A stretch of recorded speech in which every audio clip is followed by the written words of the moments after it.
তারা বেশি গরিব মানুষ। আজ জামাই সুস্থ ভাবে আমি কি চাই চিকিৎসা চাই। দর্শক, দাঁড়িয়ে আছি বাংলাদেশ মিয়ানমার সীমান্তে। আমার পিছনে রাখাইন রাজ্য, যেখানে দীর্ঘ প্রায় 2.5 বছর ধরে মিয়ানমারের সশস্ত্র বিদ্রোহী সংগঠন আরকান আর্মি ও জান্তা বাহিনীর মধ্যে গৃহযুদ্ধ চলছে। গেল রোববার মিয়ানমারের বিদ্রোহী সংগঠনগুলো আরকান আর্মির সাথে পাল্টা গোলাগুলি চলে। এই আরকান আর্মির গুলিতে বাংলাদেশি এক কন্যা শিশু গুলিবিদ্ধ হয়। পরে আশঙ্কাজনক অবস্থায় তাকে চট্টগ্রাম মেডিকেল কলেজ হাসপাতালে নিয়ে যাওয়া হয়। বর্তমানে তিনি আইসিইউতে মৃত্যুসজ্জায় রয়েছেন। যদিও বা এর রেশ কাটতেই না কাটতে আজ সকালে হানিফ নামের এক জেলে তার নৌকা দেখতে গিয়ে মিয়ানমারের আরকান আর্মির ফুতে রাখা মাইন বিস্ফোরণে তার পা বিচ্ছিন্ন হয়ে যায়। তার পরিবারে চলছে অভাব অনটন। পরিবার জানিয়েছেন তার কিভাবে চিকিৎসা হবে, কোথায় যাবে।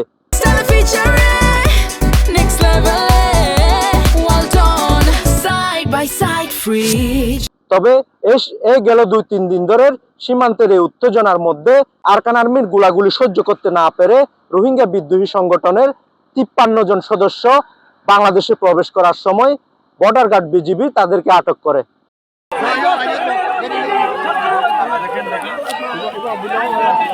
আমরা এই বিষয়ে স্থানীয়দের সাথে কথা বলবো এবং আজ সকালে যে মাইন বিস্ফোরণ হয়েছে সেই তার বাড়িতে আমরা যাব। উনি হলেন অত্যন্ত একটা গরিব মানুষ। উনি বলতে গেলে উনি একবেলা জোগাড় করতে পারলে আর বেলা জোগাড় করতে পারে না।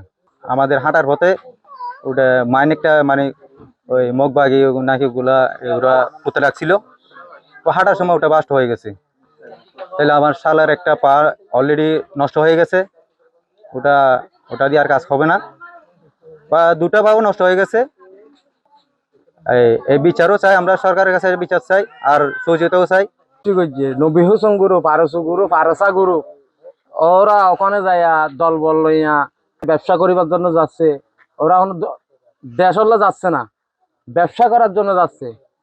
ওখানে আমাদের বাংলাদেশের ভিতরে মাইন বয়ে চলে গেছে। আমরা তো জানি না মাইন বয়েছে ওখানে। আমাদের 24 ঘন্টা ওখানে যাইতে হয়। আমাদের রুচিটা ওখানে, আমাদের জ্বালা আছে, নৌকা আছে, বাইতে ফাটাচ্ছি নৌকার ছাপার জন্য। তো ওখানে যে মাইন বইছে আমার বাড়িতে জানে না। তো মাইনটাকে আজকে যে আমার বাড়ি নষ্ট হয়ে গেছে, ট্যাং একেবারে বিচ্ছিন্ন হয়ে গেছে, তার সে বিষয়টা ইন্ডিশন নিয়ে আমাদেরকে একেবারে টেংনা অঞ্চলের মানুষকে শেষ করে দিতে পারে না। রোহিঙ্গাকে দেখ, বাংলাদেশটা রোহিঙ্গাকে দিয়ে আমরা একেবারে নির্বংশ হয়ে চলে যাই। বুম পরিবারে ট্যাং চিরি গিয়ে তারা বেশি গরিব মানুষ।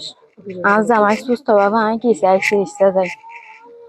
বাংলাদেশের বর্ডারের ভিতরে আরকান আর্মি আমাদের বাংলাদেশের এখানে বিভিন্ন জায়গায় বিভিন্ন স্থলে মাইল বিস্ফোরণ বসেছে।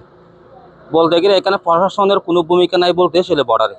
অর্থাৎ আমরা মনে করি সরকার সীমান্ত নিয়ে একেবারে ব্যর্থতা। আমরা একেবারে এখানে 9 বছর ধরে রোহিঙ্গা নিয়ে অনেক আমরা ঝুঁকিপূর্ণতা আছি। আমরা অতি দ্রুত রোহিঙ্গার প্রত্যাবাসন চাই, আমাদের নিরাপত্তা চাই। এখানে উঠে টাইম মানুষের 24 ঘন্টায় আতঙ্কে আছে। এখানে চোর ডাকাত অপহরণ সব কিছু চলতেছে এবং এখানে মাদক কারবার বেড়ে যাচ্ছে। এখানে বিজিবি যারা এখানে প্রশাসন আছে বলতে গেলে বর্ডারে কোনো ভূমিকা নাই বলতে চলে। যদি কোনো ভূমিকা থাকতো গতকাল আমাদের একজন গুলি খেত না। আজকে সকালে আমাদের এক ভাই পা বিচ্ছেদ হতো না ওখানে আমরা অতি দ্রুত সরকার জোর দাবি জানাচ্ছি। ওখানে যতগুলো নাকি মাইল বিস্ফোরণ বসাইছে ওরা শনাক্ত করে যাতে উঠে নিয়ে যায়, যাতে আমাদের মানুষের নিরাপত্তা হয়, জানমালের রক্ষা হয়। নবী তখন গুন্ডা বাহিনী আছে ওখানে, তো এরা দৌড়াতে যাইয়া এই বনমার লোকে তারপরে ওই বাংলাদেশের মাঝে মাইন পুঁতে রাখছে।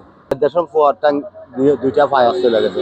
সরকারের কাছে আমাদের জোর দাবি যে সরকারের বিশেষজ্ঞ বিমা বিশেষজ্ঞ যাইয়া ওখানে যে সাদা সিটের গ্যারের ভেরি বান্ধব মাঝে মাইন পুঁতে রাখছে, এটা উদ্ধার করা।